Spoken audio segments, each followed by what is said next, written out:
औज़ु बिल्लाहि मिनश शैतानिर रजीम। बिस्मिल्लाहिर रहमानिर रहीम।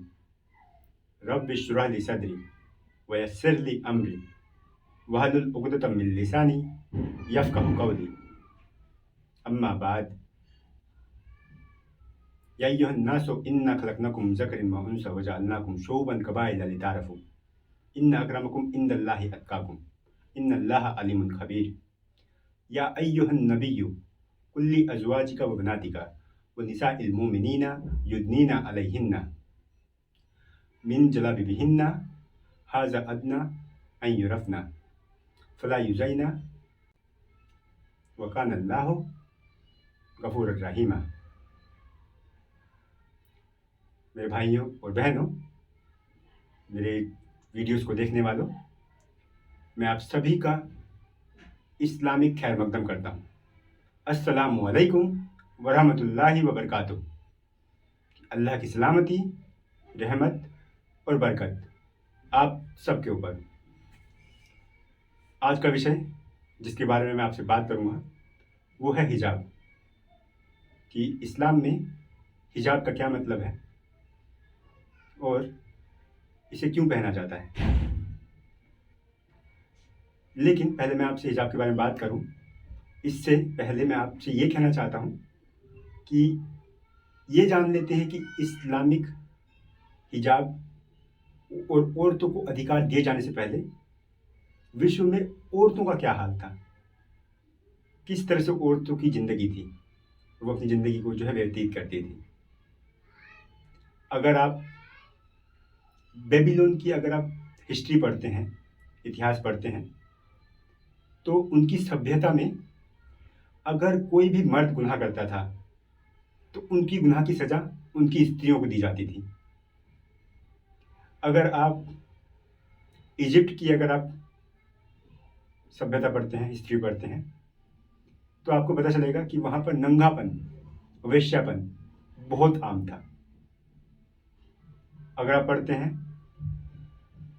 रोम सभ्यता, तो इसमें भी नंगापन, प्रोस्टिट्यूशन और वेश्यापन बहुत आम था। अगर आप अरब की सभ्यता पढ़ेंगे तो आपको पता चलेगा कि वहाँ पर लड़कियों को जब वो पैदा होती थी उनको जिंदा दफन कर दिया जाता था, जान से मार दिया जाता था, और लड़कियों की मंडी लगाई जाती थी, उनको गुलामों की तरह खरीदा और बेचा जाता था। अगर आप पढ़ेंगे तो आपको पता चलेगा जो मंगोल होते थे वो लोग जब किसी पर हमला करते थे तो बीवियों और बच्चों को कत्ल कर डालते थे। इतने वहशी और इतने दरिंदे लोग होते थे। उस समय इस्लाम ने और मोहम्मद सल्लल्लाहु अलैहि वसल्लम ने औरतों को उनके हुकूक दिए, उनके हक दिए, अधिकार दिए। औरतों का अधिकार ये एक दूसरा विषय है जिसके बारे में इंशाअल्लाह मैं बात करूंगा डिटेल में और जानकारी प्रोवाइड करूंगा। अभी जो मैं आपसे बात करूंगा मुख्तसरन वो हिजाब के बारे में बात करूंगा। और इस्लाम ने औरतों के अधिकार दिए और अल्लाह रब्बुल आलमीन फरमाता है कुरान मजीद में सूरह नंबर 33 आयत नंबर 59, जिसका मैंने अभी तफसीर में पढ़ा है आपके सामने। अल्लाह रब्बुल आलमीन फरमाता है कुरान मजीद में कि ए नबी, आप अपनी बीवियों और अपनी बेटियों और जो मोमिन औरतें हैं उनसे कह दो कि जब वो घर से बाहर निकले तो जिल्बाब ओढ़ लें, जिससे कि वो पहचान ली जाए कि ये इज्जतदार औरतें हैं और सताई ना जाए। और अल्लाह रब्बुल आलमीन सबसे ज़्यादा माफ़ करने वाला है। तो अल्लाह रब्बुल आलमीन नबी को हुक्म दे रहे हैं कि आप औरतों से कह दीजिए कि वो जिल्बाब पहन ले, हिजाब ओढ़ ले और घर से बाहर निकले, घर से बाहर जाए, जिससे कि लोग जो उन्हें पहचान ले कि ये इज्जतदार औरतें हैं और उनको सताया ना जाए। और हर कोई कहता है कि हिजाब औरतों के लिए, हिजाब औरतों के लिए। आपको बताना चाहूँगा कि कुरान में अल्लाह रब्बुल आलमीन औरतों के हिजाब से पहले मर्दों के हिजाब की बात करता है। सूरह नूर सूरह नंबर 24 आयत नंबर 30 में अल्लाह रब्बुल आलमीन मर्दों को हुक्म देता है कि ए मोमिन मर्दों, अपनी नज़रें नीची रखो और अपनी शर्मगाहों की हिफाजत करो। और अगली आयत में आयत नंबर 31 में अल्लाह रब्बुल आलमीन औरतों से कहता है कि ए औरतों, अपनी नज़रें नीची रखो, अपने शर्मगाह की हिफाजत करो और दुपट्टा को, ओढ़नी को अपनी छाती और अपने सिर के ऊपर डाल लो। और एक महरम की लिस्ट है जिससे कि वो निकाह नहीं कर सकती हैं, जैसे कि बाप, माँ, भाई, बहन, भाई की बेटी, बहन की बेटी, ससुर, पति, सास। तो ये एक लिस्ट है जिनके सामने बिना पर्दे के रह सकती हैं। और अल्लाह रब्बुल आलमीन फरमाता है कुरान मजीद में कि तुम्हारे ऊपर ला इक्राहा फिद्दीन, कि दीन में कोई भी ज़बरदस्ती नहीं है। लोग कहते हैं कि औरतों को इस्लाम में दबा कर रखा जाता है, औरतों को आज़ादी नहीं होती है, लेकिन अल्लाह रब्बुल आलमीन कहता है सूरह बकरा में, कुरान मजीद में, ला इक्राहा फिद्दीन, कि दीन में कोई ज़बरदस्ती नहीं है। अल्लाह ने सबको फ्री विल दे रखी है, छूट दे रखी है। और इस्लाम में कपड़े पहनने के 6 पॉइंट हैं, 6 नुक्ते हैं। पहला नुक्ता है कि जो मर्द हैं उनका नाभि से लेकर और घुटने तक शरीर ढका होना चाहिए, जिस्म ढका होना चाहिए। उसके बाद अगर मर्द के पास कपड़े हैं तो अपने छाती और अपने कंधों को कवर करें, ढक कर रखें। और औरतों के लिए पूरा जिस्म छुपाने के लिए है कि उनको पूरा अपना जिस्म छुपाना है, सिर्फ अपने चेहरे को और हाथ को कलाई तक खुला रह सकते हैं। और बाकी जो 5 पॉइंट है वो मर्द और औरत दोनों के लिए है, कि जो मर्द हैं वो औरत के कपड़े ना पहने और जो औरत है वो मर्द के कपड़े ना पहने। और जो तीसरा पॉइंट है कि वो इतने पतले कपड़े नहीं पहने उनका जो जिस्म है वो दिखाई दे। जो चौथा पॉइंट है वो ये है कि कपड़े इतने अट्रैक्टिव नहीं होने चाहिए, इतने आकर्षित नहीं होने चाहिए कि जो दूसरे जीन्स हैं, दूसरा जो जेंडर है, उनको अट्रैक्ट करें। जो 5वां पॉइंट है, जो कपड़े हैं वो इतने चुस्त नहीं होने चाहिए, इतने टाइट नहीं होने चाहिए कि जो ढांचा है शरीर का वो दिखाई दे, जाहिर हो। और जो 6ठा पॉइंट है वो ये है कि जो मुस्लिम्स हैं वो किसी दूसरे धर्म के कपड़े नहीं पहन सकते। आप किसी दूसरे धर्म के कपड़े मत पहनो जो कि उनकी निशानी हो। ये 6 पॉइंट्स हैं जो कि औरत और मर्द के लिए है। और इस्लाम में औरत और मर्द और दोनों का दर्जा बराबर है। जैसे कि मैंने आपसे अभी एक आयत पढ़ी, सूरह हुजुरात, सूरह नंबर 49, आयत नंबर 13 में अल्लाह रब्बुल फरमाता है, ए लोगो, मैंने तुम सबको मर्द और औरत के जोड़े से पैदा किया और तुम लोगों को बांट दिया कबीलों और बिरादरी में, ताकि तुम लोग एक दूसरे को पहचान सको, इसलिए नहीं कि एक दूसरे से नफरत करो। और तुम लोगों में सबसे अच्छा शख्स वो है, अच्छा इंसान वो है जो अल्लाह का डर रखता हो, जो नेकियां करता हो। यानी कि अल्लाह के नज़दीक सब बराबर हैं, लेकिन जो नेकी करता है सिर्फ नेकी एक जरिया है जिससे कि वो बाकी लोगों से अल्लाह की नज़र में ऊंचा उठ सकता है। और अल्लाह के प्यारे नबी सल्लल्लाहु अलैहि वसल्लम की हदीस है, जब अल्लाह के नबी सल्लल्लाहु अलैहि वसल्लम ने लास्ट खुतबा दिया था, और ये हदीस रिकॉर्ड की गई है मुस्नद अहमद में, हदीस नंबर है 22978। इसमें अल्लाह के रसूल सल्लल्लाहु अलैहि वसल्लम ने फरमाया कि कोई अरब गैर अरब से ऊंचा नहीं है, ना ही कोई गैर अरब अरब से बड़ा है। कोई काला गोरे से ऊंचा नहीं है और कोई गोरा काले से ऊंचा नहीं है। कोई काला गोरे से ऊंचा नहीं है और कोई गोरा काले से ऊंचा नहीं है, सब बराबर है। लेकिन जो अल्लाह का डर रखता हो, जो नेकियां करता हो, वो दूसरों से अच्छा है।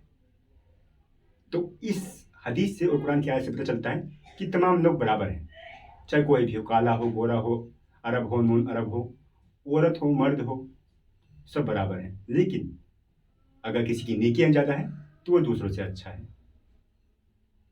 तो इस्लाम में औरत और मर्द दोनों बराबर हैं।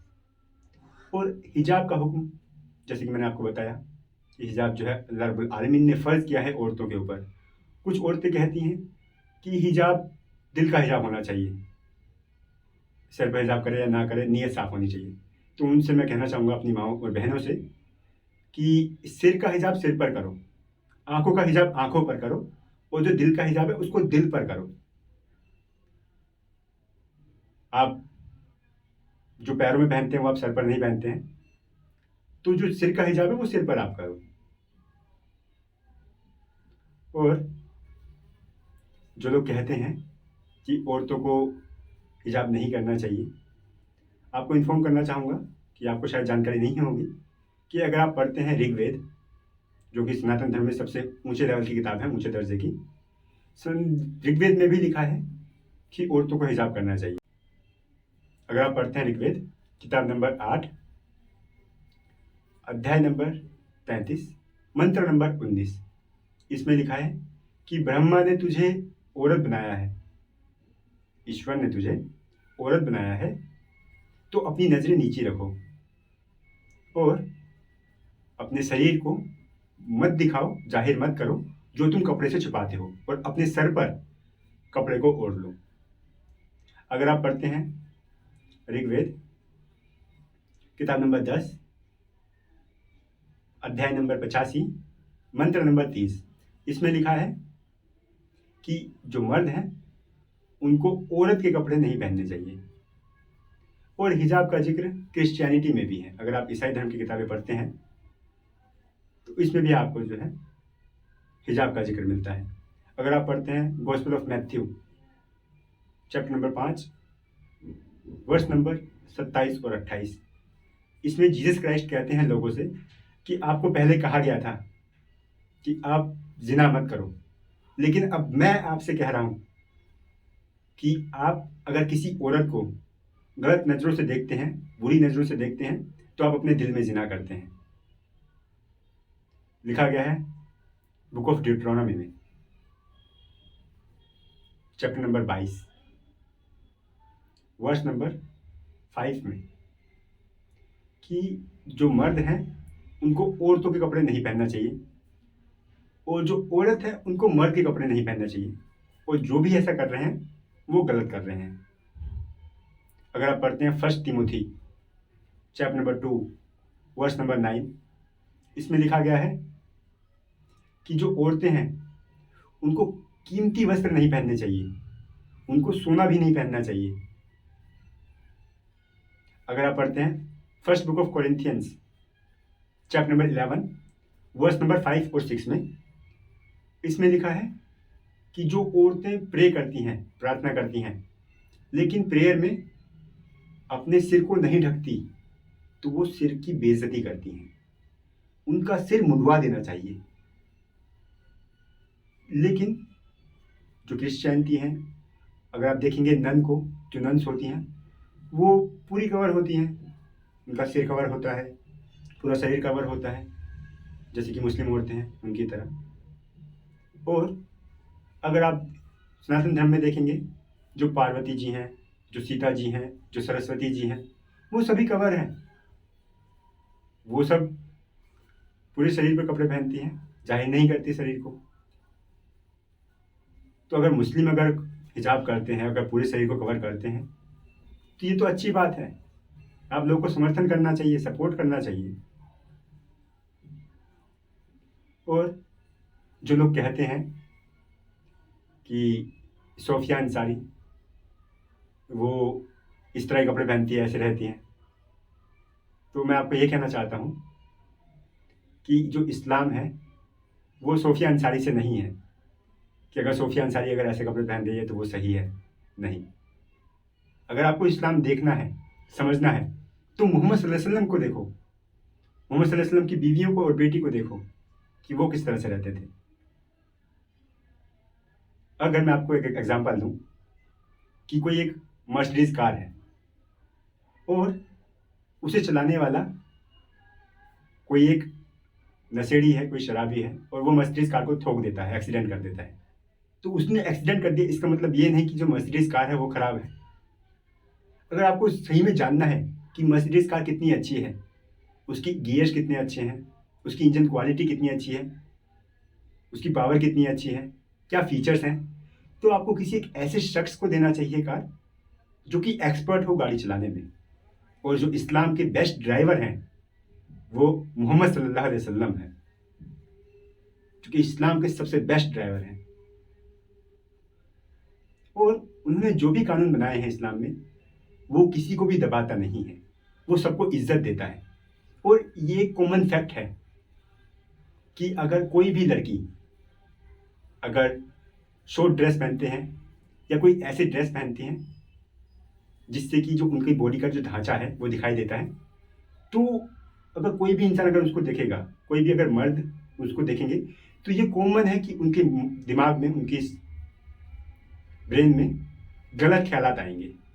लेकिन वहीं पर अगर आप किसी भी एक खातून को देखेंगे, लड़की को देखेंगे जिसने पूरा शरीर अपना कवर कर लिया है, चाहे वो मुस्लिम औरत हो चाहे वो नॉन मुस्लिम औरत हो, जिसने अपना पूरा शरीर ढक रखा है, तो अगर आप उनको देखते हैं तो ऑटोमेटिकली एक जहन में एक इज्जत आती है, एक इज्जत भावना पैदा होती है।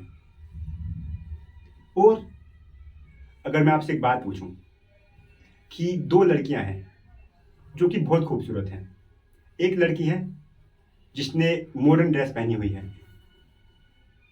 शॉर्ट और टॉप पहन रखा है, और दूसरी तरफ एक लड़की है जिसने अपने पूरे शरीर को कवर कर रखा है। और अगर आप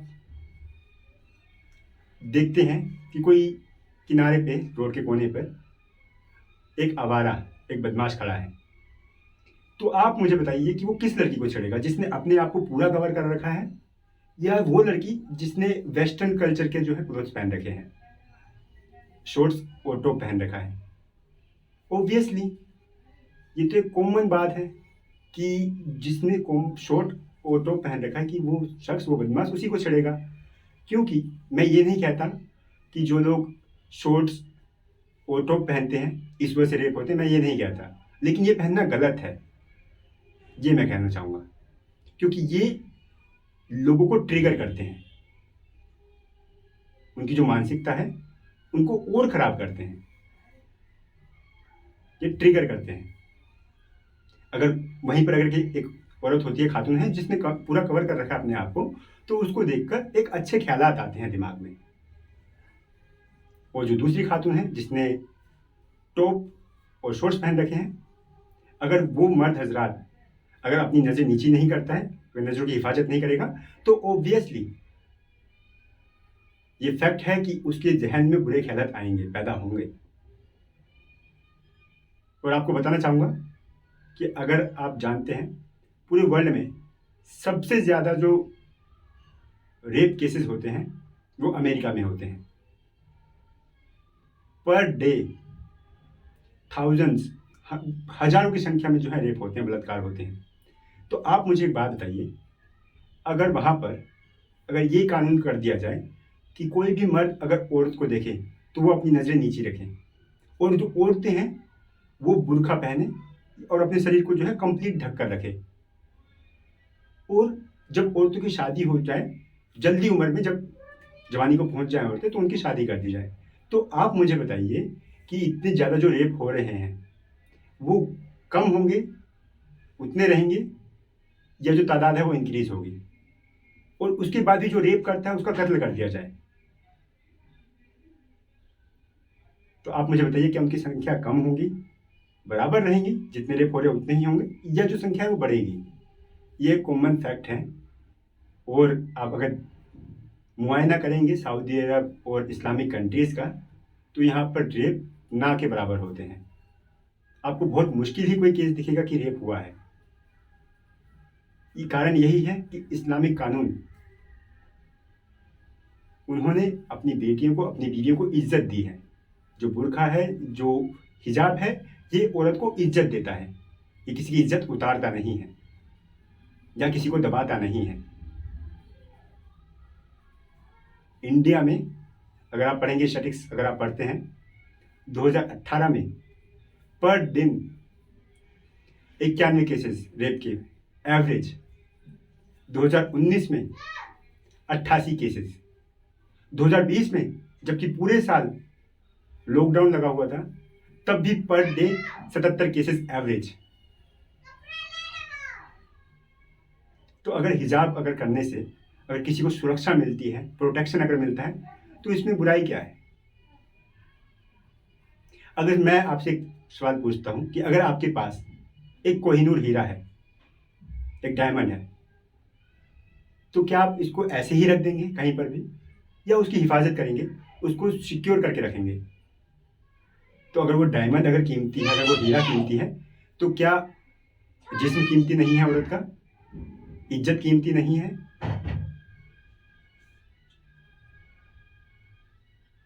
औरत के अधिकार हैं, लेकिन हम लोग औरत की इज्जत करते हैं। इसीलिए जो अल्लाह रब्बुल आलमीन ने जो कानून नाफिज किया है, वो औरतों के हक में बेहतर है, अगर आप इस बात को समझो। इस्लाम में सभी के अधिकार हैं, औरत के अधिकार हैं, मर्द के अधिकार हैं, जो न्यूट्रल है उसके भी अधिकार हैं, जो जानवर है उसके भी अधिकार हैं, जो पक्षी हैं उसके भी अधिकार हैं, जो अदर क्रिएचर्स हैं उनके भी अधिकार हैं, यहाँ तक कि पेड़ पौधों के भी अधिकार हैं इस्लाम में। तो आप ऐसा कैसे कह सकते हैं कि इस्लाम में औरतों के अधिकार नहीं है? इस्लाम सबके अधिकार देता है। उम्मीद करता हूँ कि आपको मेरी ये बात समझ आएगी।